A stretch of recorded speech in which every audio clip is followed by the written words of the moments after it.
Mr. President, you've said that Iran does want to make a deal.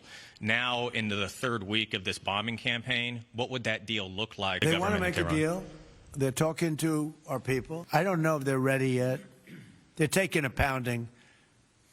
I don't know if they're ready yet. And we don't even know their leaders. Look, all of their leaders are dead, as far as we know. But they're all dead. We don't know who we're dealing with. President Trump says Iran wants to make a deal with the U.S. as communication between the countries reportedly resume. New this morning, however, Israel's defense minister says Iran's security chief, Ali Larijani, has been killed in an Israeli strike. Iran still launching more retaliatory strikes at Israel as neighboring Gulf countries hit Dubai International Airport and multiple commerce facilities, with American banks having offices inside the Dubai Financial Center. That happened on Friday. Of course, President Trump says that he is going to be moving to postpone his trip to Beijing, and we spoke with Gordon Chang about it yesterday. Watch. We have been talking about this, and I raised the question in the last 2 weeks. Will this Iran war delay the president's trip to Beijing? The president of the United States should not go to the Chinese capital during a war where China is helping the other side. Matter of fact, China's helping Iran so much that it really is an enemy combatant. For instance, providing military intelligence, weapons, all the rest of it, everything except for combat troops. So I think that President Trump's message to China is absolutely the right one. And, of course, the big news of the morning, another killing by Israel. It killed one of Iran's top national security leaders. Joining me now is the Institute for the Study of War chairman and the Fox News senior strategic analyst, General Jack Keane. General, great to see you. Thank you so much for weighing in here. We so appreciate your insight on all of this. Israel says it killed Ali Larijani, one of Iran's top national security leaders, in a strike overnight. How significant is this, General?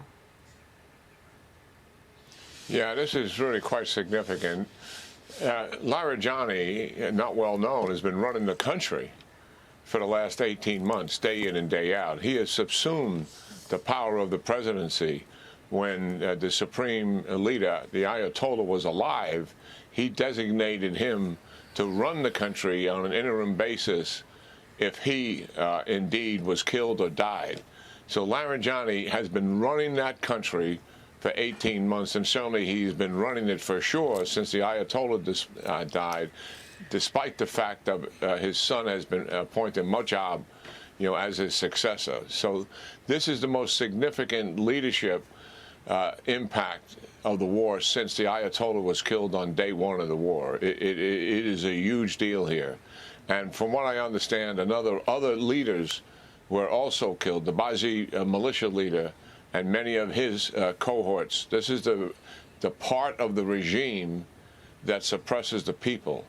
And what the Israelis are doing here, to remind our audience, they are working with us to take down all of Iran's offensive weapons, as we have been detailing day in and day out in terms of what we're doing. They're helping with that as well.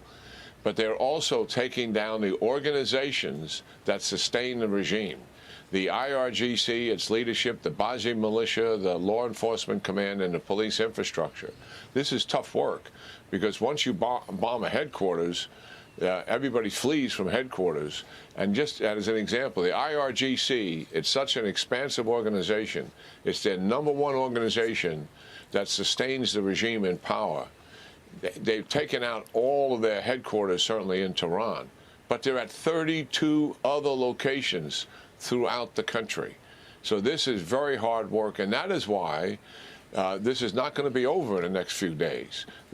And we keep wanting to figure out, when is this going to end? When is this going to end? It's going to end when we accomplish the mission that's been assigned to the military commanders in terms of achieving their objectives.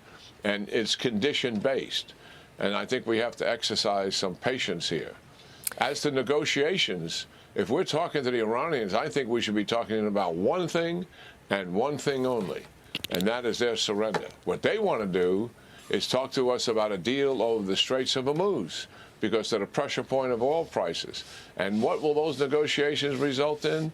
Likely some lifeline extended to this regime.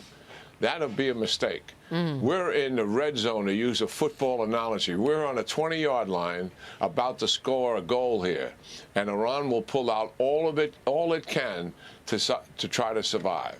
Yeah. And war has always been fundamentally a test of wills. And that is what we have to do here. Persevere. Let's get to that goal line once and for all. All of this as Israel seems to be now systematically targeting top Iranian leadership, as you just said, not just the military sites. Liz and I were just talking a minute ago, Liz Peek on set with me this morning, about the fact that we don't know really what the story is with Khamenei's son, right, Liz? There's no proof of life. Well, how do we even know he is alive? I mean, he hasn't done a video recording, hasn't done a voice recording. Don't you find that surprising, except, as you say, probably other people are actually running the country and have been for some time? Somebody talking to me? Yes, Jack Keane. We were just talking. Liz is with me, and she raised the point that we're not sure what the issue is in terms of Khamenei's son. Is he in charge, or is this largely the IRGC running things for Iran? I think the guy that's been running it is Larijani. Okay. And Khamenei is a figurehead right now. Yeah. Certainly he is the Ayatollah. But listen, he has been seriously wounded on day one, and he has been recovering from those injuries. I'm making the assumption he is still alive, but not in a position to run that country day in and day out. And given his experience, even though he was in the IRGC, he's going to be a mere shadow of who his father was, who definitely made all the key decisions. Without Larijani, who has, as I said again, I'll repeat, he's been running this country day in and day out for a year and a half. Yeah. Now, and without him, there'll be another leader, to be sure. Yep. But this is going to be painful for the secular leaders who are running Iran right now. And they are going to be, we already see cracks in their leadership. It's a good sign. We already see morale problems within their security forces, which is a good sign. It doesn't mean tomorrow they're going to collapse.